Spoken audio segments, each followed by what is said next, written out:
el número 16, que su título lleva,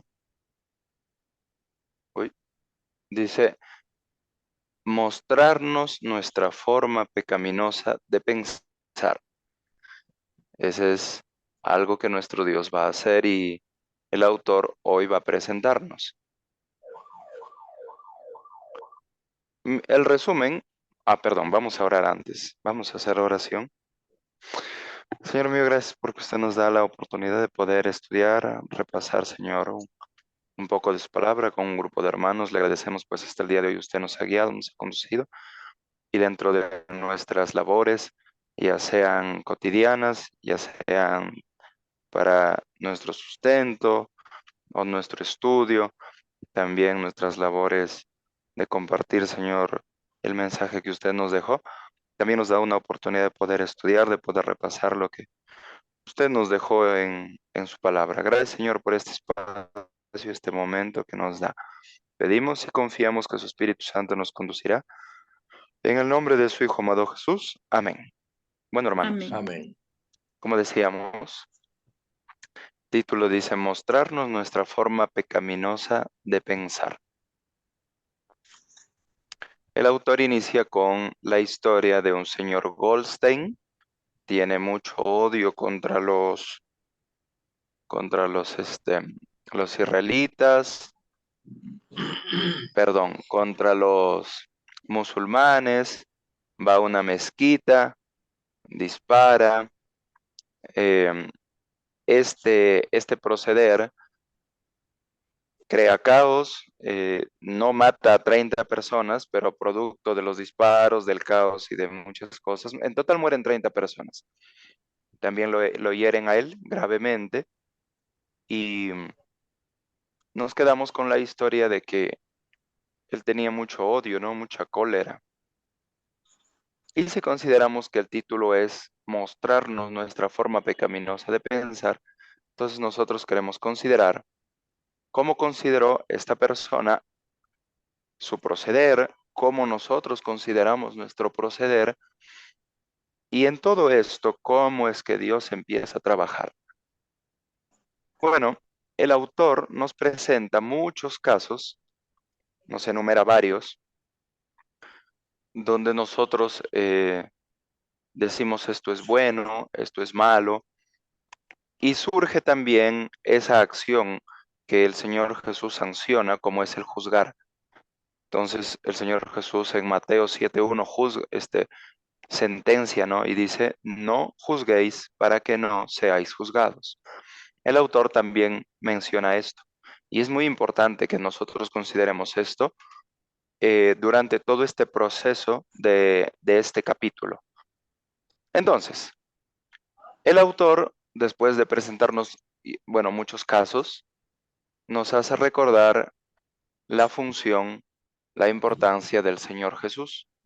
Nos pone en Lucas 2:34 y 35, cuando Simeón bendice a María y Simeón da unas palabras muy reveladoras. Dice, he aquí, este está puesto para caída y para levantamiento de muchos en Israel, y para señal que será contradicha, para que sean revelados los pensamientos de muchos corazones. Bueno, se nos menciona aquí al Señor Jesús y Simeón profetiza, más que, corrijo, profetiza no, él está recordando, ¿no? Palabras de profetas anteriores, ¿no? Incluso Pablo me gusta cuando lo menciona y habla de Jesús y a Jesús lo pone como la piedra de tropiezo, ¿no? Y Simeón habla algo parecido en los profetas del Antiguo Testamento, hablan parecido y entonces encontramos aquí que el autor considera esto como una función muy importante, ¿no? De nuestro Señor Jesús. Ahora, cuando nuestro Señor Jesús está en la tierra, y el autor lo cita, Juan 16:8, el Señor Jesús ofrece, ¿no? Al Espíritu Santo y dice, convencerá al mundo de pecado, dice, ¿no? Y en Juan 16:13 dice, cuando venga el Espíritu de verdad, Él os guiará a toda la verdad. Quisiera también agregar en este punto que cuando el Señor Jesús habla, el Señor Jesús dice, yo no hablo de mi propia cuenta, hablo lo que mi Padre me dice, ¿no? Y cuando dice del Espíritu Santo, dice el Espíritu Santo, no hablará de su propia cuenta, hablará todo lo que yo he dicho.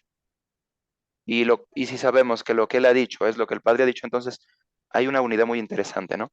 Ahora, el autor hasta este punto ya nos ha dejado entrever que como cristianos vamos a tener una capacidad de discernimiento que nos es otorgado por el Espíritu Santo.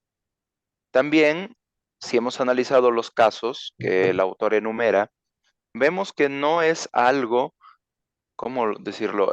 No es algo exclusivo del cristiano, ¿no? No es porque no soy cristiano, no puedo discernir qué es bueno o qué es malo, ¿no? Es interesante la función del Espíritu Santo cuando uno lo empieza a analizar cada caso que el autor enumera. Hay casos muy, no sé, marcados, casos también muy sencillos, pero es interesante cómo el Espíritu Santo empieza a mostrar, ¿no? Qué es correcto, qué es incorrecto. Y eso también lleva con, es una pregunta incluso que los filósofos muchos se hacen, ¿no? ¿Qué es el mal? ¿Qué es lo bueno? ¿Qué es lo malo? Filósofos ateos mucho les gusta hablar de eso. Me acuerdo que en la universidad, bueno, estuve un ciclo, si mal no recuerdo, eh, hablaban de eso, ¿no? En la católica habían filósofos ateos y filósofos católicos, y largo hablaban de eso. Bueno, hasta este punto ya vimos el Espíritu Santo cómo trabaja y cómo Dios nos va a mostrar.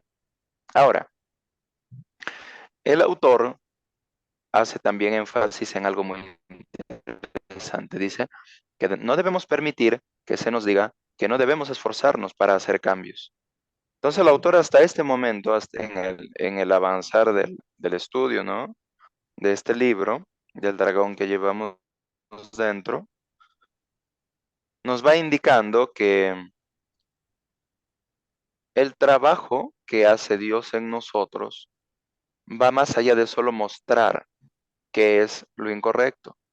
El autor también nos dice que aparte de mostrarnos y ayudarnos a abandonarlo, nosotros tenemos que hacer algún esfuerzo, ¿no? ¿Cómo es esto? Bueno, más adelante, en los 3 capítulos que siguen lo va a desarrollar y cómo hacerlo, ¿no? No lo toco ahora porque no se consideró eso, solo estamos considerando hoy cómo es que Dios nos muestra lo que es malo. Ahora, después que el autor nos dice que no deben permitirnos, o sea, no debemos nosotros permitir que nos digan, mira, tú no te preocupes por hacer nada, ¿no? Porque hay una corriente que dice, ¿no? Que el Espíritu Santo, Él hace absolutamente todo y nosotros bien sentados no debemos hacer nada. Como cristianos adventistas sabemos que eso, bueno, no creemos así, ¿no? Sabemos que en la parte de la santificación es, es el poder de Dios más el esfuerzo humano. Entonces, justo después de eso, el autor dice que detrás de todo esto hay una motivación subyacente para nuestra conducta, ¿no? O sea, ¿qué es lo que está detrás de todo? Porque nosotros podemos tener, eh, y él justo pone pues un ejemplo muy interesante, ¿no? De la aspirina y también del antibiótico.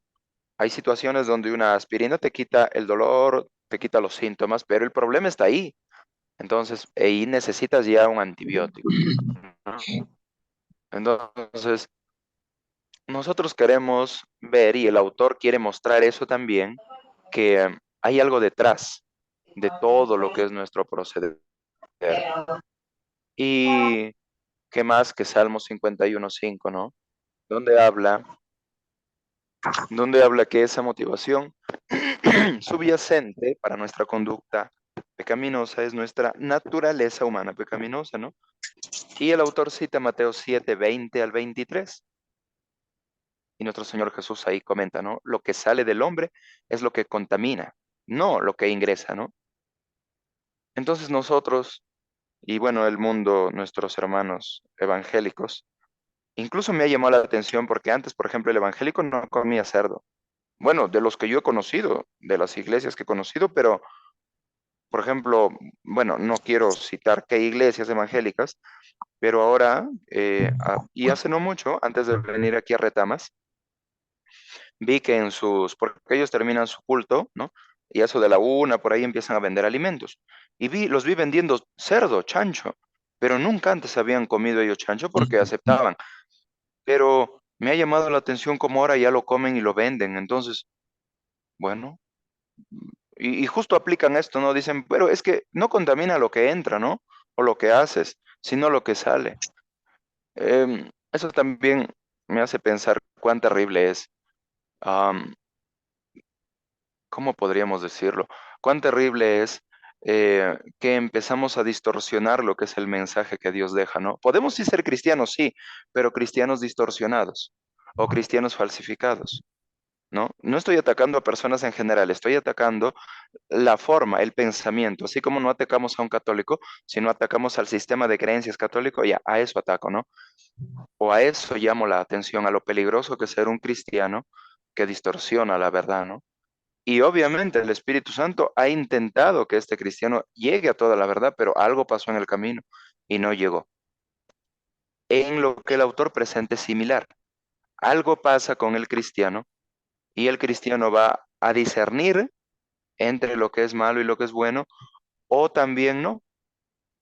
Y es el momento donde el autor cita a Joya de los Testimonios, tomo uno, la página 476, donde, y lo leo, ¿no? Él cita este párrafo de Spirit Profecía y dice así: a los hombres a quienes Dios destina para ocupar puestos de responsabilidad, Él les revela en su misericordia sus defectos ocultos, a fin de que puedan mirar su interior y examinar con ojo crítico las complicadas emociones y manifestaciones de su propio corazón y notar lo que es malo, para que puedan modificar su disposición y refinar sus modales. En su providencia el Señor pone a los hombres donde Él pueda probar sus facultades morales y revelar sus motivos, a fin de que puedan mejorar lo que es bueno en ellos y apartar lo malo. Dios quiere que sus siervos se familiaricen con el mecanismo moral de su propio corazón.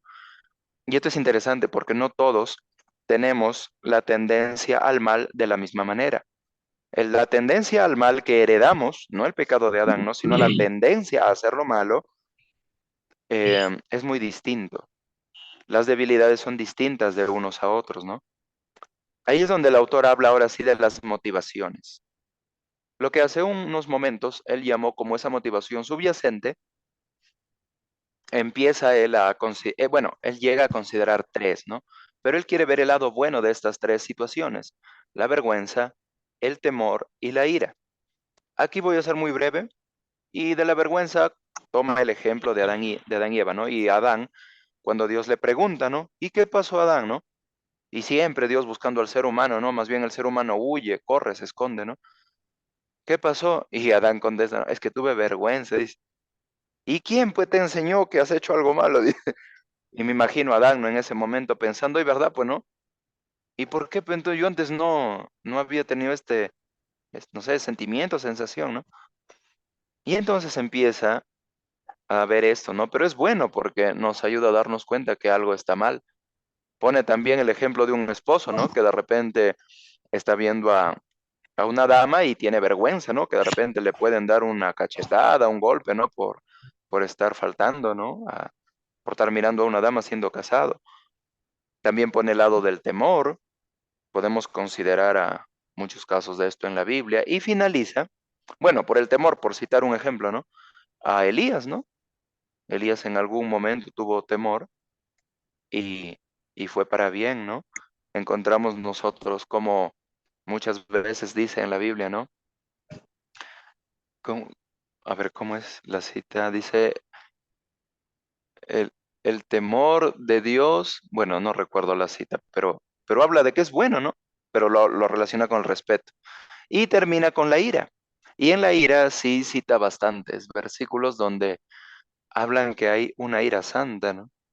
Incluso toma el caso de cuando el Señor Jesús se manifiesta, ¿no?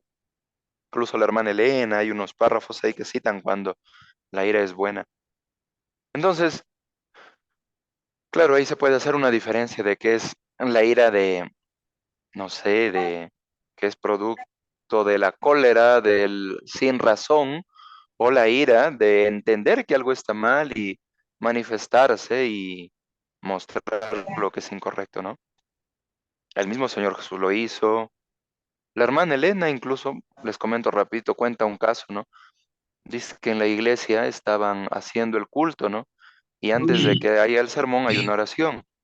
Y dicen que la persona está a punto de orar y mucho me queda marcado esa historia, ¿no? Y dice que la hermana Elena se para y le dice, oiga, arrodíllese. Esa es la posición correcta para orar, dice, ¿no? Y la hermana Elena cita un montón de versículos donde el Señor Jesús, donde los apóstoles, los profetas se arrodillan por respeto, ¿no? A Dios. Y ella interrumpió la reunión, ¿no? Y se para y dice, no, no, de la forma correcta, dice siempre de orar, ¿no? Claro, ella habla de ese momento. Entonces, el punto es que ahí se manifiestan sentimientos. Hermanos, quisiera que me apoyen, y ya concluía, eso nada más era, pero quiero que ustedes me apoyen. Tengo tres preguntas, ¿ya? Miren, antes de dar las tres preguntas, donde ustedes quiero que me apoyen, em, vamos a recordar que el autor aquí nos ha presentado algo muy bonito. Juzgar no es correcto y está prohibido. Reconocer lo malo, conocer el proceder de las personas o el nuestro es lo correcto. No juzgarlo. Mateo 7.1 es muy específico. 7.1 dice, no juzgues. Juzgar solo es trabajo de Dios. Y entonces, ¿yo qué hago? Tú simplemente, seas usted, sea yo, aplica Mateo 7, ahí nada más, del Mateo 7.1, donde dice no juzgues, más abajito, el 16 y el 20, donde dice por sus frutos los conoceréis. Dios nos da la capacidad de discernimiento personal hacia nosotros mismos y hacia terceros. Entonces nosotros no vamos a ir con el espíritu incorrecto. Cuando veamos algo incorrecto en otros o en nosotros, necesitamos ayudar o ayudarnos, ¿no? Pedir a Dios que nos ayude o ayudar a terceros. ¿Cómo se va a hacer esto? Ese es tema de debate e incluso de conversación larga. Pero tengo tres preguntas. Ayúdenme. La primera, hemos visto cómo es que nuestro Dios presenta ante nuestros ojos, ante nuestra mente, lo pecaminosos que somos. ¿Eh? El autor lo presentó muy claro.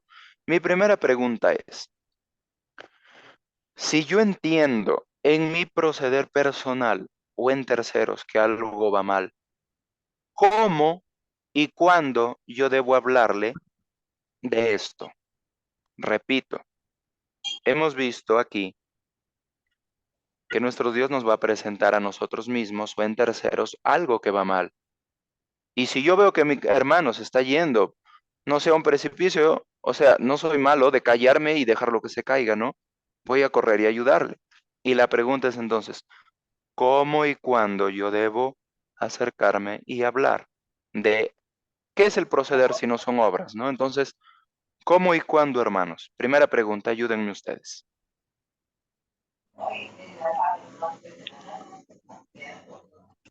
Hermano Elías, bueno, lo que yo puedo entender, ¿no? Y la palabra de Dios dice, ¿no? Si algo está mal en nosotros, ¿no?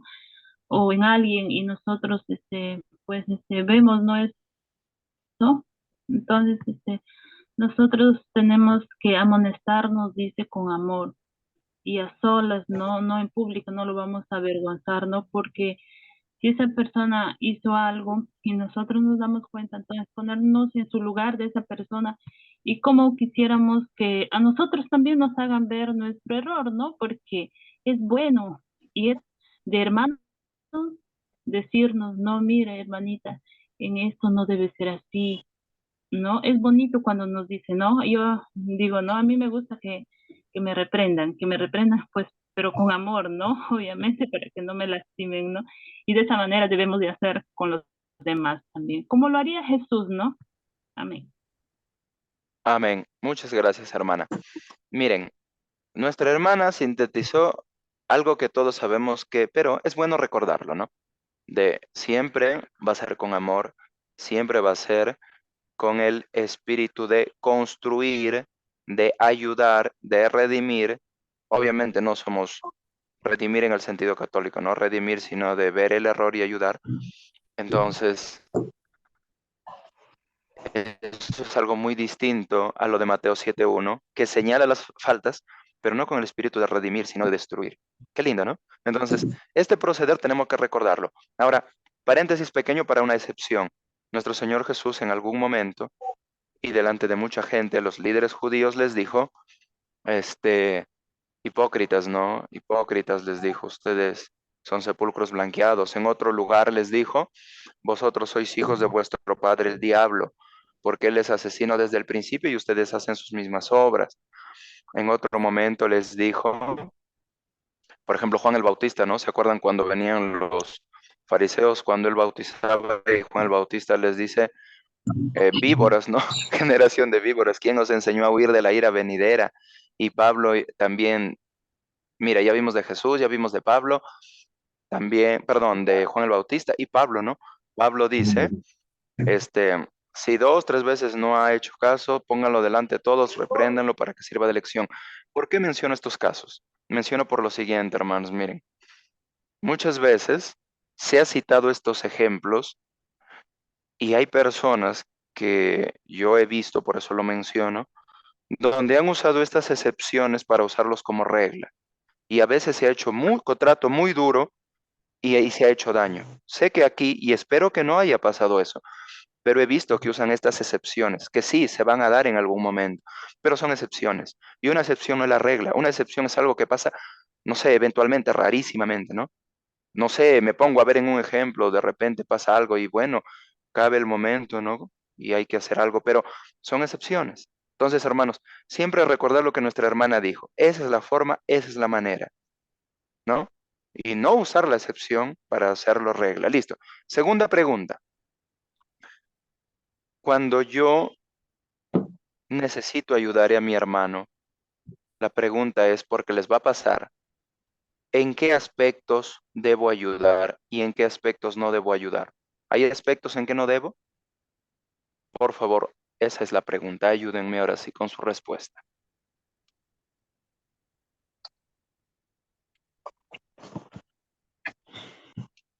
A ver, repite, hermano Elías, no lo entendí su pregunta. Está bien, vamos de nuevo. La pregunta es, me voy a encontrar frente a muchas situaciones cuando yo necesito, miren, el autor aquí presentó cómo es que Dios nos muestra nuestra forma pecaminosa de pensar, o sea, en nosotros.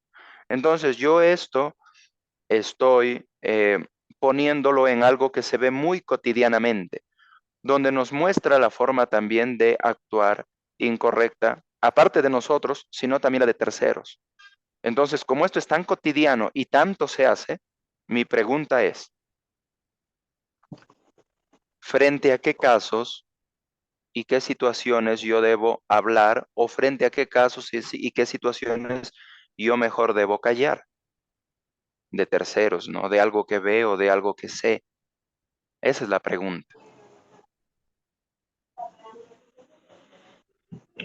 A ver, hermano, por ejemplo, si yo veo que un hermano ha cometido una falta y yo sabiendo, callo, pienso que estoy procediendo mal porque estoy cómplice de ese mal que está cometiendo el hermano, ¿no? Entonces, errores todos tenemos, todos cometemos errores, faltas, ¿no? Todos, pero hay casos que son muy precisos, hay casos que realmente se debe de aconsejar, ¿no? Se debe de aconsejar y hacerle ver su problema, la gravedad de su caso, ¿no? Pero como dijo mi hermana Carmelita, no en un sentido de crítica, de ultrajarlo, de hundirlo más de lo que está, no, al contrario, sino eh, con aprecio, con amor, ¿no? Hacerle ver su error. Mira hermano, mira hermana, yo por el aprecio y el cariño que te tengo, me atrevo a decirte esto. Lo que tú estás haciendo no es correcto, hermano. Yo quisiera que por favor te corrijas, porque yo quiero verte salvo. Yo quiero verte salvo para compartir la salvación con nuestro Señor. Y tú, si no te corriges, te vas a perder. por favor, hermano, recapacita. Y, y eso queda también para uno personal, ¿no? Para uno personal, para no caer en ese error, ni tampoco comentarlo con nadie, sino solamente entre yo y la persona que cometió el error, ¿no? Y solamente de esa manera también me estoy ganando ese hermano, más su amistad, más su confianza, ¿no? Y que ya no lo vuelva a hacer, porque Muchas, errores, errores cometemos, de una y otra manera cometemos errores, ¿no? Pero hay unos que son más fuertes que otros y pienso, hermano, que debemos ayudarnos los unos a los otros. Si estoy en error y alguien trata de corregirme, yo le agradezco por lo que me está aconsejando y está viendo que se ha dado cuenta de lo que yo estoy haciendo, ¿no? Entonces debo de agradecerle a que me aconseja también, ¿no? Ese sería mi comentario, hermano. muchas gracias, hermano. Y lo que nuestro hermano presentó aquí me gustó mucho por la manera en que lo hizo, porque bíblicamente dice que, bíblicamente el versículo señala, ¿no? Dice, considérate, dice, no tú, no vaya a ser que tú mismo caigas en lo que estás viendo, en el error que estás señalando. Entonces, mi Ujú, hermano dijo, debo analizar como que si yo de repente estuviera, ¿no? O me pasara a mí. Qué bonito. ujú, Entonces, justo eso, a eso yo quería llegar, porque vamos a tratar muchos casos, muchas situaciones en la iglesia, y surge, ¿no? La interrogante, ¿y de qué tema hablo? ¿Este tema le toco? ¿Este tema no le toco? Primero, antes de analizarme, a ver, y si fuera yo, he visto casos, incluso me he equivocado yo mismo, ¿no? Hay casos donde yo analicé y dije, voy a ayudar. Y no hay nadie que se equivoque, entonces equivocándome aprendí. Y aprendí que hay casos que es mejor no tocar uno. ¿Por qué? Porque a veces no tienes la experiencia necesaria, porque a veces no, o sea, tienes la preocupación, pero tal vez no vas a saber ayudar. Entonces aprendí que debo analizar los casos, ¿no? Yo estoy en su lugar de la persona. Segundo, veo si tengo la capacidad para tratar este asunto. ujú, Entonces, y tercero puede ser también considerar el género, ¿no? A veces hay temas que es de dama, mejor lo llevo con una dama que le pueda aconsejar, tal vez, no sé. Lo que intentaba llegar es que el Espíritu Ah, Santo, siempre cuando nos presenta algún error de terceros, debemos considerarnos nosotros en la situación de esa persona para poder dar una ayuda, sino algo razonado, que dar una ayuda que sea beneficiosa. ¿Por qué? Quiero poner ahora otras excepciones. Miren, ¿no? Hola, porque me pasó que, bueno, en esto de ser anciano, no, cada cosa te pasa, y topé con hermanos que me trajeron dos citas. Tu hermano está mal. Y según de Timoteo 4:2 dice que prediques el mensaje y que instes cuando sea oportuno y aun cuando no lo sea. Convence, reprende y anime enseñando con toda paciencia. Y Ezequiel 2:7 dice, debes darle mis mensajes, te escuchen o no. Sin embargo, no te escucharán. Lo hacían con paciencia porque aceptaban lo de 2 Timoteo 4:2, pero ellos querían y hablaban. Entonces, considerar el error que vi de estos hermanos. ¿Y por qué digo error? Porque en su proceder y al transcurso del tiempo vi que no era productivo, o sea, lo que ellos hacían. Sí, señalaban y iban y ayudaban y todo, pero a veces, por ejemplo, querían ayudar a un joven y estos eran hermanos adultos. Y no tenían el tino, no tenían la expertise, la pericia, su intento de ayuda que daban. Incluso a veces, tantos casos que puedo mencionar. Última pregunta que les hago para cerrar esto, que muy lindo capítulo, la verdad, ¿no? Me hizo pensar bastante.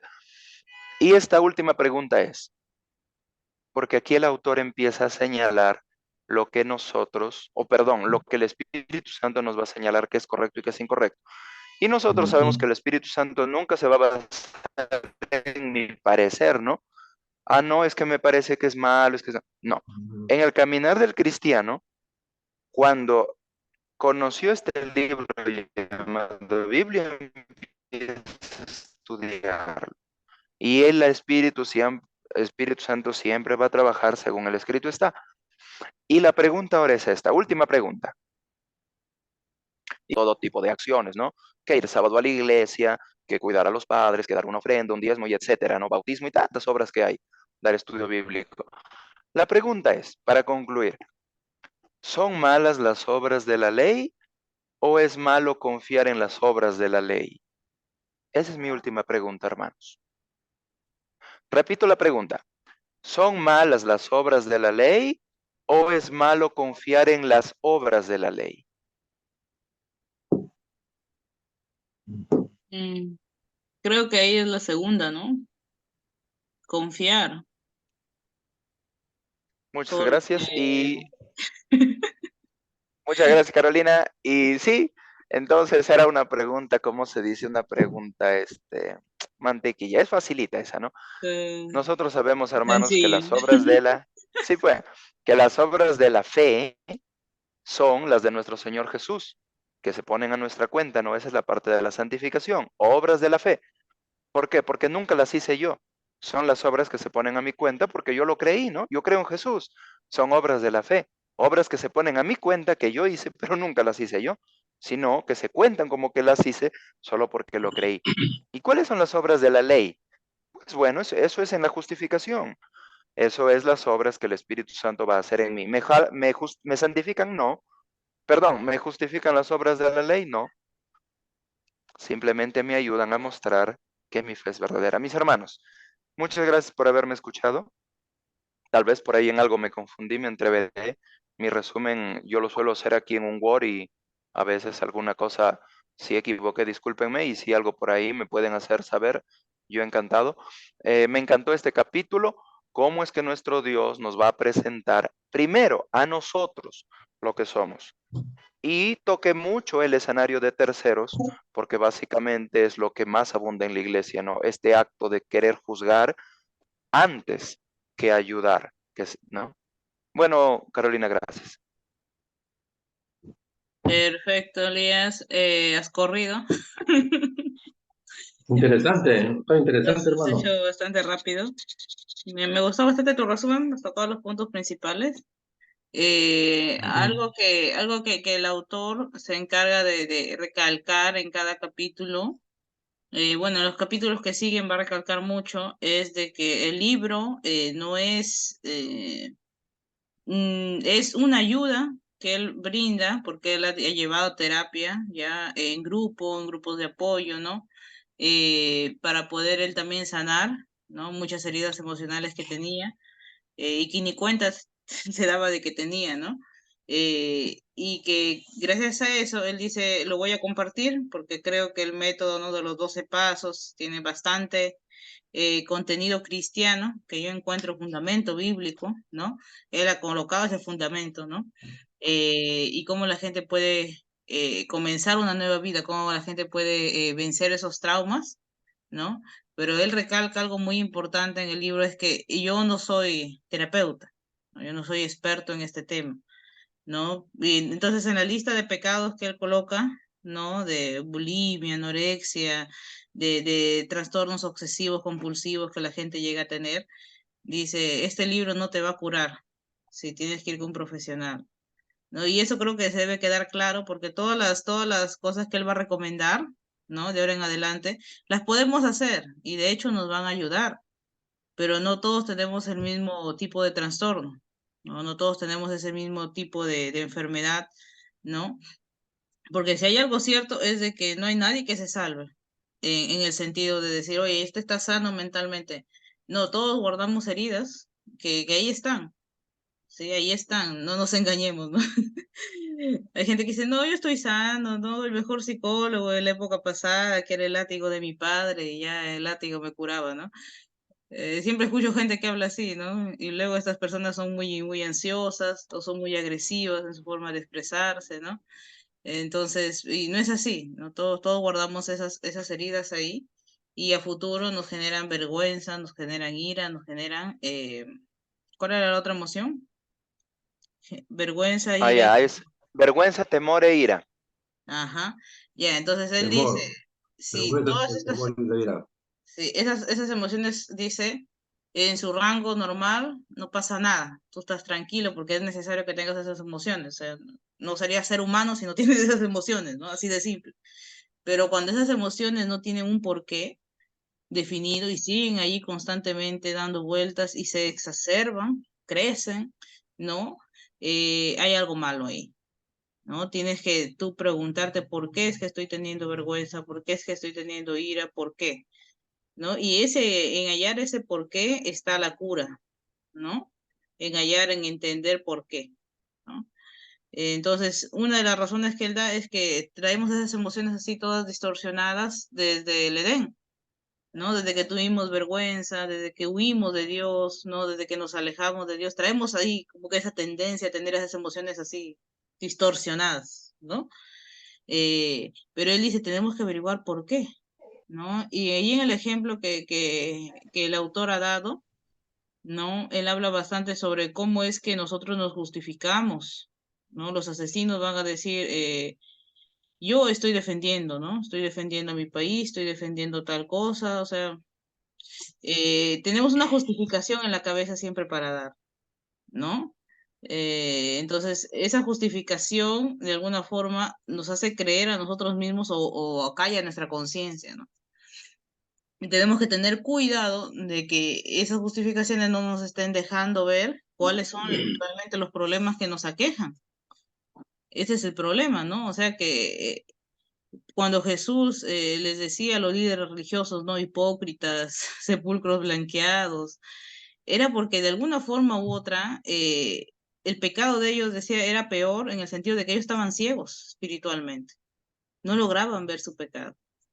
¿No? Cuando llegue ese nivel de ceguera, cuando tú justificas todo, cuando ellos decían, bueno, mejor que muera Jesús, ¿no? A que el Imperio Romano venga, ¿no? Y nos destruya todo, mejor que muera Jesús, ¿no? Planificamos su muerte, ¿no? Por si acaso que matarlo el viernes nada más, porque el sábado tenemos que guardarlo, ¿no? Tenemos que seguir guardando la ley por si acaso, ¿no? Planeamos la muerte, ¿no? Por detrás de planeando cómo matarlo, cómo hacer todo, ¿no? Pero el sábado tenemos que guardarlo, ¿no? Tenemos que estar ahí en la sinagoga, en el templo, ¿no? Haciendo los sacrificios, la fiesta, ¿no? Entonces se dan cuenta de la ceguera espiritual que hay, ¿no? Una ceguera tremenda, ¿no? Entonces, a esa ceguera es a la que Jesús llama la atención, ¿no? Y él dice, ¿no? El pecado el pecado nos ha cegado. Sí, o sea, los publicanos, las prostitutas van delante de ustedes en el reino de Dios. No porque ellos sean más perfectos, sino porque ellos sí reconocen su pecado. Ellos sí reconocen la necesidad de mí. Yo no vine para sanos, no vine para los enfermos. Y dice, ¿no? Para los que se reconocen pobres en espíritu, ¿no? Entonces ahí viene ese relacionamiento que los enfermos, los pobres, a los que más se les ha perdonado, son los que más aman, ¿no? Es lo que da a entender Jesús, ¿no? Entonces ustedes sienten que no se les ha perdonado nada, o sea, están bien, están perfectos, entonces nunca van a reconocer, ¿no? La obra del Espíritu Santo. Ese es justamente el pecado contra el espíritu, ¿no? Estar ciego espiritualmente, ¿no? Entonces, entonces, ¿qué dice Juan el Bautista? Tuvo el mismo ojo, Dios le guiaba. Sí, sí. Entonces, lo que les venía diciendo es de que el autor deja bien claro, ¿no? De que este es un libro de ayuda, ¿sí? Y quizás te ayude o quizás te muestre una ruta para que tú vayas a un terapeuta, a alguien que te pueda ayudar de verdad, porque él lo deja bien claro. Sí, la Biblia es un libro de sabiduría, pero no es un libro que te va a enseñar exactamente cómo es que yo, no sé, dejo de comer compulsivamente. ¿no? ¿Cómo es que yo dejo este vicio, ¿no? No tiene esa información la Biblia, no la tiene. Es cierto que tiene gracia, tiene perdón, te enseña, pero no va a tener eso especificado porque no es un libro de eso, ¿sí? Hay gente que busca también en la Biblia un libro de ciencia. La Biblia no se preocupa por la ciencia. Los cristianos tampoco, o sea, nosotros aceptamos lo que está en la Biblia, la creación en 7 días, como está, ¿no? Tratamos de entender cómo es que el relato funciona, cómo es que Dios va creando cada cosa, ¿no? Pero no es un libro de ciencia. Es decir, yo no voy a agarrar cada texto de la Biblia y comprobarlo científicamente. Sería una locura, ¿verdad? Son cosas que aceptamos por fe, ¿no? Pero yo he visto muchos cristianos que a veces están mal, están en alguna situación así de tensión, de ansiedad, de depresión, de cosas. No, vea la Biblia. La Biblia no es un libro para eso. La Biblia es un libro para hallar sabiduría, pero no es un libro de terapia, ¿sí? No es un libro de terapia, ¿no? Entonces, en la Biblia ustedes van a encontrar de todo, de todo, absolutamente de todo, desde guerras, asesinatos, matanzas, abuso sexual, de todo van a encontrar en la Biblia, ¿sí? Entonces, no sé, ¿no? Ustedes han leído la, la historia de Lot, ¿no? Es turbia esa historia, ¿no? ¿Cómo le cuentas a los niños esa historia, ¿no? De que Lot tuvo hijos con sus hijas, ¿no? ¿Cómo le cuentas? Ahí está la historia, ¿no? Ahí está, simplemente está. La Biblia solamente se encarga de contarte qué pasó con esos personajes, ¿no? ¿Qué deberíamos, qué sabiduría, qué enseñanza debemos encontrar ahí en ello, ¿no? Entonces, como les digo, él hace hincapié en decirnos, si ustedes tienen un problema, vayan con un profesional, ¿sí? Si mis consejos les ayudan, si encuentran inspiración, Marvin Moore dice eso, ¿no? Si encuentran inspiración en mi experiencia que yo he tenido con terapia, con grupos de apoyo, pues para eso ha sido el libro, para invitarlos a ello, ¿no? Entonces, él comienza planteando este punto que es muy importante, es que es saber cómo es que pensamos. Nosotros tenemos pensamientos pecaminosos a diario. Y hay muchas cosas, como les digo, los traumas de la niñez, los traumas de la juventud, ¿no? Que influyen ahí, que influyen en cómo pensamos, en cómo tratamos a la gente, en cómo nos tratamos a nosotros mismos. Entonces, es eso lo que el autor apunta. Tú no vas a acabar con la conducta, o sea, con ese pecado que ya sobresale, que todo el mundo lo ve, no vas a acabar así, sino que tienes que empezar desde abajo, desde la raíz. ¿Qué provoca esa conducta? ¿No? ¿Qué provoca esa conducta? Entonces, encontrar esa raíz es el trabajo de que vas a hacer, que tú tienes que tener la voluntad de hacer y que el Espíritu Santo te va a ayudar, ¿no? Que te va a ayudar, que existe esa fuerza superior que te va a ayudar, ¿no? Entonces, no sé, el hermano Elías creo que se desconectó. Lo que ya quiero cerrar diciendo, ¿no? Es de que existen muchas situaciones que van a pasar dentro de las comunidades cristianas, ¿no? Que son difíciles, ¿no? Y lo que decía, algo que rescato, ¿no? Lo que dijo Elías, es de que no todos están capacitados para lidiar con esa situación, ¿no? Decía él, ¿no? Si es una mujer la que tiene algún problema, de repente se siente más cómoda hablando de ese problema con otra mujer, decía, ¿no? Entonces existen capacidades que tenemos que reconocer, ¿no? Yo no sé si han lidiado, ¿no? Con esas situaciones en las iglesias, ¿no? Eh, lo que yo he visto es que el escándalo mayor en la iglesia es el adulterio o la fornicación, ¿no? Los demás pecados a veces son un poco tapados, ¿no? Yo pocas veces he visto que denuncien a alguien o que digan, oye, esta persona está trabajando en sábado, está haciendo tales cosas, casi no, ¿no? Pero alguien queda embarazada o por ahí se enteran que estuvo uno fue infiel, ¿no? Eso explota, una bomba, ¿no? En la iglesia, ¿no? Lo que yo he podido examinar a lo que he leído en la Biblia, ¿no? Es de que existen todo tipo de pecados, ¿no? La promiscuidad sexual, ¿no? Eh, la infidelidad, ¿no? Entre los cónyuges, pero hay pecados que sí, tú sientes ahí en la Biblia que Dios reacciona de manera directa, fuerte, ¿no? Y esos son los pecados, el daño que nosotros podemos hacerle al prójimo, ¿sí? El daño que podemos hacerle al prójimo. Entonces, si bien es cierto, con la promiscuidad, con todos esos pecados hacemos daño, pero existen también otras cosas, ¿no? Por ejemplo, en la historia de David, ¿no? Siempre pongo de ejemplo esa historia de David, ¿no? David, ¿cuántas concubinas tenía? ¿Cuántas mujeres? ¿Cuántas esposas? Era polígamo, ¿no? Era polígamo, ¿no? Salomón también, todos ellos, ¿no? Y era parte de la cultura, porque los reyes, mientras más posesión tenían, más mujeres tenían, era como que demostrar su poder, ¿no? Entonces, Dios le llama la atención a David, manda a su profeta cuando él se había casado ya varias veces, no exactamente, sino cuando él mata a alguien, ¿no? Y trata de esconder su pecado, ¿no? Toma a la mujer de alguien más, ¿no? Y lo mata a él. Entonces ahí ya como que le dice, estás mal, ¿no? Llegaste al límite, ¿no? Y le manda también una corrección, Dios, ¿no? Un castigo con el profeta Natán, ¿no? Es interesante ver eso, ¿no? Y cuando en Isaías, ¿no? En los profetas que siguen, ¿no? Y llaman la atención a los pecados en el pueblo, se repite mucho el hecho de ellos haber abandonado a los más vulnerables, muchísimo, ¿no? Le dice, sus manos están llenas de sangre, ustedes han pecado, ustedes no han protegido el derecho de la viuda, del huérfano, ¿no? Del desamparado, ¿no? Del extranjero, ¿no? Y hace mucho énfasis en esos pecados. Entonces ustedes no pueden venir aquí dice, a darme un sacrificio, ¿no?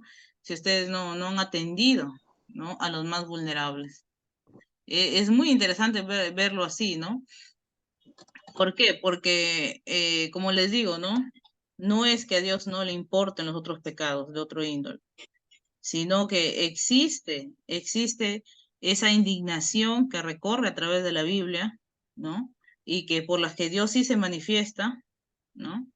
Por ejemplo, contra Egipto, ¿no? ¿Por qué se manifestó contra Egipto? Porque ellos oprimían a su pueblo, ellos abusaron del pueblo, obtuvieron mano de obra gratuita del pueblo, ¿no? Y los oprimían. Entonces dice, Dios escucha su clamor de ellos, ¿no? Igual con la sangre de Abel, ¿no? Con la sangre de Abel dice, Dios escucha el clamor, dice, de esa sangre, ¿no? La sangre de tu hermano. Y también Caín le responde, ¿no? Yo no soy guarda de nadie, ¿no? Yo acaso soy guarda de mi hermano, ¿no? Y hay mucho de eso para analizar, ¿no? Entonces, cuando tú ya estás haciendo daño a alguien directamente y que tu comportamiento puede causar la muerte de un inocente, y por ende, porque por la muerte de un inocente también es que no has llevado la salvación, ¿no? A esta persona, yo creo que ahí se tiene que intervenir de manera inmediata. ¿No? Y es por eso que lo que siempre les decía, ¿no? Casos de abuso en un matrimonio, casos de que tú veas de que la mujer llega golpeada a la iglesia, casos de que los niños están golpeados, tú no puedes decirle, hermanita, vaya, ore que su esposo va a cambiar y regrese tranquila a su casa, ¿no? Ahí deberíamos actuar de inmediato, ¿no? Y creerle a la víctima, ¿no? Entonces, y si esta persona quiere divorciarse, que se divorcie, que esté tranquila. ¿Por qué? Porque ante Dios siempre va a haber una ponderación y la vida de la persona siempre va a valer más, ¿sí? Ustedes hacen ponderaciones todo el tiempo, ¿sí? ¿En qué decisión voy a tomar respecto a esto, respecto a aquello? Al final siempre terminamos eligiendo el mal menor, ¿no? Siempre hay decisiones difíciles en la vida, ¿no? Siempre van a haber esas decisiones, ¿no? Entonces, siempre vamos a tener la tendencia a elegir ese mal menor. ¿No? Entonces, como yo les decía, en el caso de abuso físico, si el mal menor es de que esta persona se divorcie, ¿no? Si el mal menor es que esta persona para que pueda vivir una vida tranquila, pues que lo haga, ¿no? Y justamente también la iglesia se aperturó en ese sentido, ¿no? Dijo, también, ¿no? Por abuso físico, psicológico, nosotros no vamos a juzgar el divorcio, ¿no? En ese sentido, ¿no?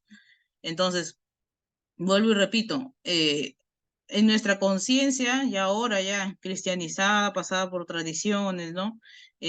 Los pecados sexuales se elevan, ¿sí? Al tope, ¿sí? Se elevan así, aparece alguien embarazado, aparece alguien adulterando, ¿no? Eh, cualquier cosa que aparezca, ¿no? Entonces se eleva así, las alarmas, ¿no? Pecadores, qué horror, la juventud se está cayendo, ¿no? Aparece un montón de comentarios, ¿no? Lo que les decía, ¿no?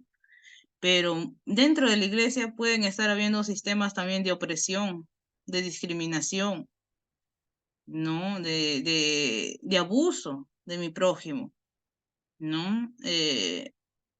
No sé, pueden estar existiendo muchas cosas, pero nadie dice nada sobre ello, ¿no? Pero lo que yo les digo es que bíblicamente a Dios le importa mucho eso.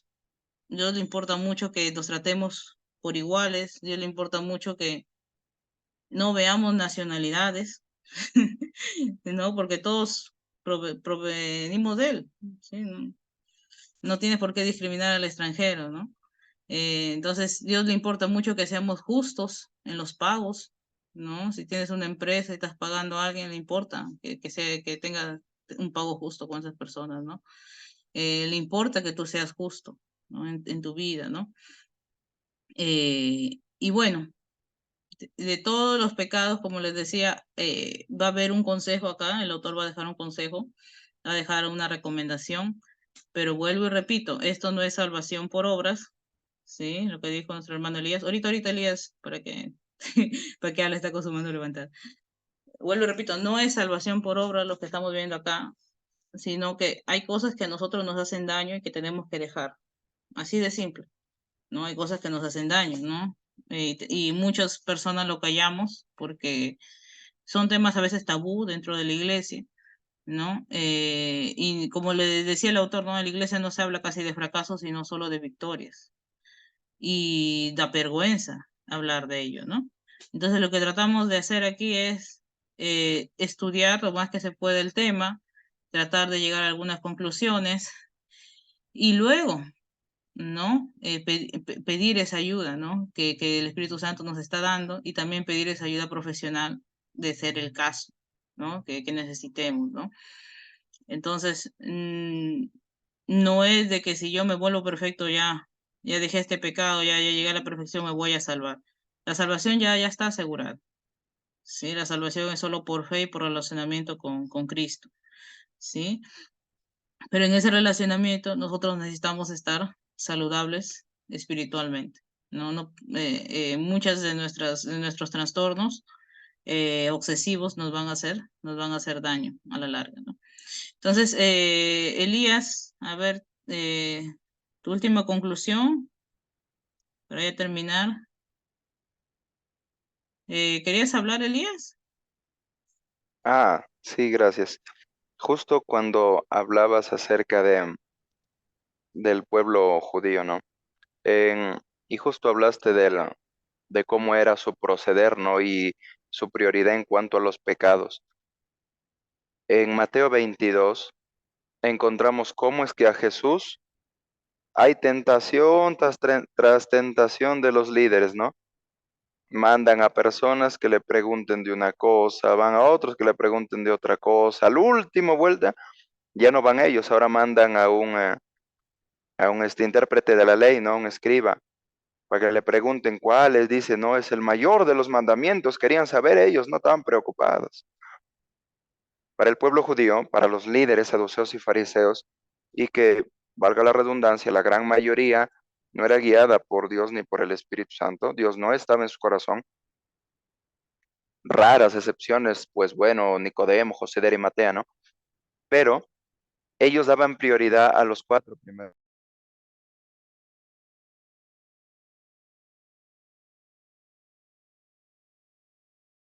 Perdimos su conexión del hermano.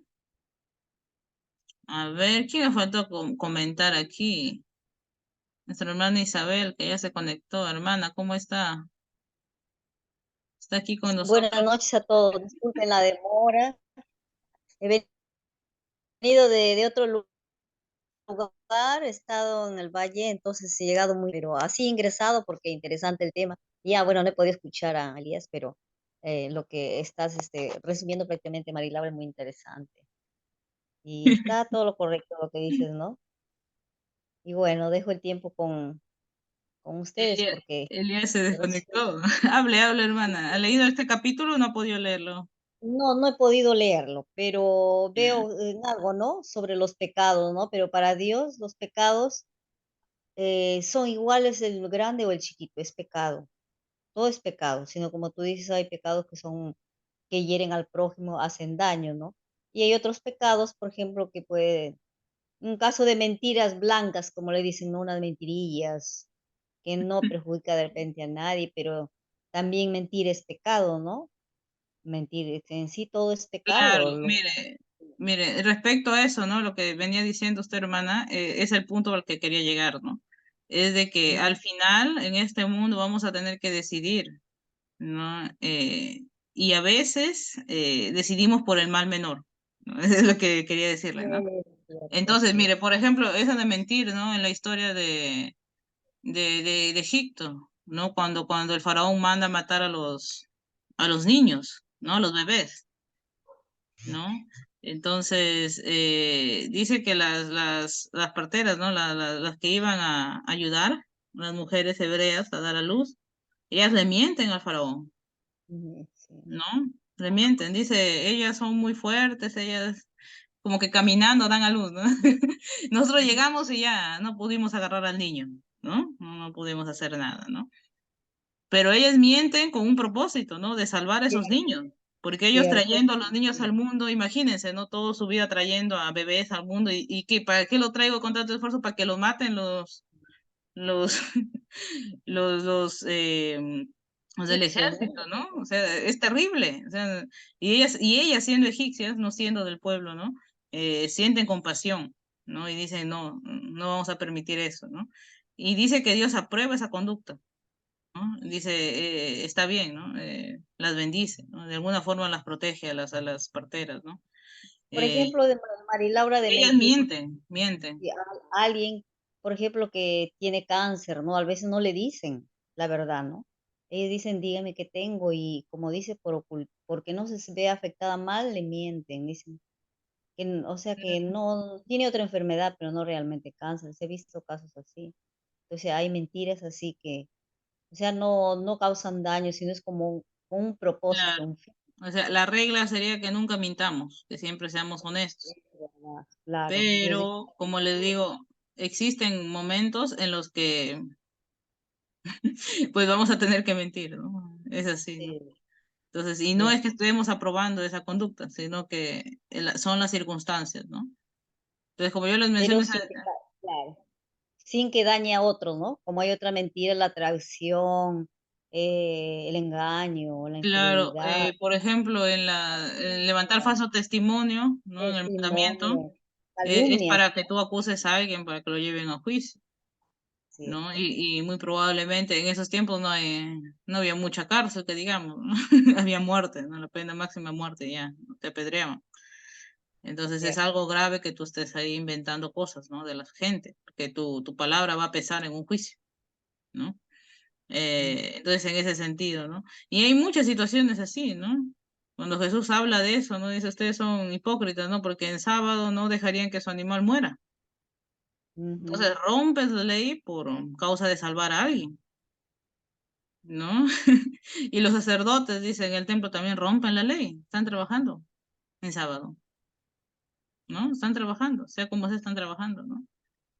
Entonces, esas son cosas, como les digo, para analizar, ¿no? O sea, la ley está ahí, ¿sí? Está ahí la ley, pero tiene que ser reinterpretada, no está ahí sin corazón, ¿no? No es que es una ley así y a secas la aplicamos, no funciona así. ¿Por qué? Porque estamos en un mundo de pecado, con muchas variantes, cada persona es diferente, cada circunstancia son diferentes, ¿no? Y entendemos que existe la gracia también, ¿no? Que nos va a cubrir al final. Entonces, en ese sentido, ¿no? Como les decía, siempre va a haber una ponderación en qué ley voy a seguir. Siempre se van a cruzar siempre dos leyes, ¿no? Por ejemplo, yo les ponía el ejemplo, ¿no? De estas parteras, ¿no? Pero si estas parteras estuvieran en este siglo, ¿no? Ya pasamos, ¿no? El cristianismo. Y Pablo dice, ¿no? Que sean obedientes a las autoridades, ¿no? Que siempre digan la verdad, ¿no? Porque la autoridad no está ahí para hacerte daño, ¿no? Pero si actúas mal, la autoridad te va a castigar, ¿no? Entonces, si un cristiano va ahí, ¿qué hago? Le digo, pues, que ahí están los bebés para que los maten, porque tengo que decirle la verdad a la autoridad, ¿no? O miento para salvar a estos niños. Entonces, ahí está el dilema, ¿no? Que la ley no es una ley rígida, no es una ley, no son consejos rígidos los que vemos en la Biblia, sino que necesitan una interpretación, ¿no? Una ponderación, ¿no? De qué es el mal peor, que mueran estos niños o que yo cumpla con decirle a la autoridad qué pasó, ¿no? Entonces, en ese sentido, ¿no? En ese sentido, en la interpretación de la ley, vuelvo y repito, siempre va a primar la vida de las personas. Por eso les decía, ¿no? En un caso de abuso en una pareja, tú no puedes decirle a la esposa, oye, quédate con esa persona toda la vida, ¿no? Porque el matrimonio es así, y el matrimonio no hay divorcio, y quien se casa con la adúltera comete adulterio, y comienza a citar toda la Biblia, ¿no? Diciendo esto, y esto va a pasar, y esto va a pasar. No, ¿no? No puedo decirle eso. ¿Por qué? Porque su vida está en peligro, ¿no? Y tengo que defender su vida. ¿No? Entonces, es eso, ¿no? Siempre va a haber una ponderación cuando escojamos en qué ley voy a obedecer, ¿no? Entonces, por ejemplo, ¿no? Les dejo otra historia, ¿no? Ahí para que la analicen. Esta historia la he estado viendo esta semana de Rahab, ¿no? De la prostituta, ¿no? De, esta mujer también, la ley en Deuteronomio, ¿no? No recuerdo bien la cita, pero decía que ellos no tenían que aliarse con nadie de los cananitas, no, con nadie, absolutamente nadie, y que ellos no debían hacer tratos con ellos, ni tampoco inmiscuirse con ellos, relacionarse, casarse, ¿no? Pero estos espías llegan y se relacionan con Rahab, ¿no? Probablemente mantuvieron relaciones sexuales con ella, ¿no? Y luego ella da un testimonio de fe. Dice, yo sé que el Dios, ¿no? El que es, el que ha sido, el que será, ¿no? Yahvé, ¿no? Le dicen el tetragrama, ¿no? Las palabras, cómo Dios se describe a sí mismo, porque Dios no tiene nombre en la Biblia, ¿no? Y ya nuestras traducciones llegan como Jehová, como Yahvé, ¿no? Y él reconoce, ¿no? Ella reconoce absolutamente que él es el único Dios, en el cielo, aquí en la tierra, debajo de la tierra, y muestra más fe. Dice, yo sé que les ha dado a ustedes el dominio, ¿no? Les va a dar estas tierras. Entonces, es increíble, ¿no? La fe de esta mujer, y por esa fe se salva, ¿no? Y su perfil es tremendamente malo, ¿no? Una prostituta se salva ahí entre los cananeos, ¿no? Y aparece luego en la genealogía de Jesús, ¿no? Aparece luego en la genealogía de David, ¿no? Es increíble, ¿no? Pero entonces tuvo que haber existido una ponderación, ¿no? Me dicen que no me relacionen con los cananitas. Ah, pero esta cananita tiene fe, ¿sí? Esa cananita de verdad ha mostrado que tiene fe, que se relaciona con Dios, conoce hasta su nombre, ¿no? Y la aceptamos por fe, ¿no? Dentro del pueblo. Y la aceptan, ¿no? Porque incluso tenía más fe que los propios israelitas, ¿no? Que ellos seguían mandando espías, seguían teniendo desconfianza de que Dios les daría la tierra, pero esta mujer decía, no, yo sé que Dios les ha dado esa tierra, decía, ¿no? Entonces, como les digo, ¿no? Toda la ley que está ahí no está para que se aplique así, a rajatabla, ¿sí? Al pie de la letra. Está para que se dé una interpretación a esa ley y se pondere. Y siempre Dios va a ponderar la vida de la persona por encima de cualquier otra cosa. Siempre va a ser esa ponderación, ¿sí? Entonces, eso recordemos, ¿no? Porque a la hora que juzgamos, ¿no? Los divorcios en la iglesia, a la hora que juzgamos muchas cosas que pasan, ¿no? A veces no ponderamos la vida por encima, ¿no? A veces ponderamos más bien humillar a las personas, hacer sentir culpables a las personas y que de nada sirve, ¿sí? Porque vamos a ver en el libro que la culpa no sirve de mucho para ayudar a la gente, ¿no? Entonces, vamos ya terminando, hermanos. La hermana Carmela va a hacer la oración intercesora. Hermana, ¿puede apuntar los pedidos? Hermanita Marilaura, buenas noches con todos, hermanos. En estos momentos vamos a hacer los pedidos de oración. Hermanita María Laura, ¿cuáles son sus pedidos?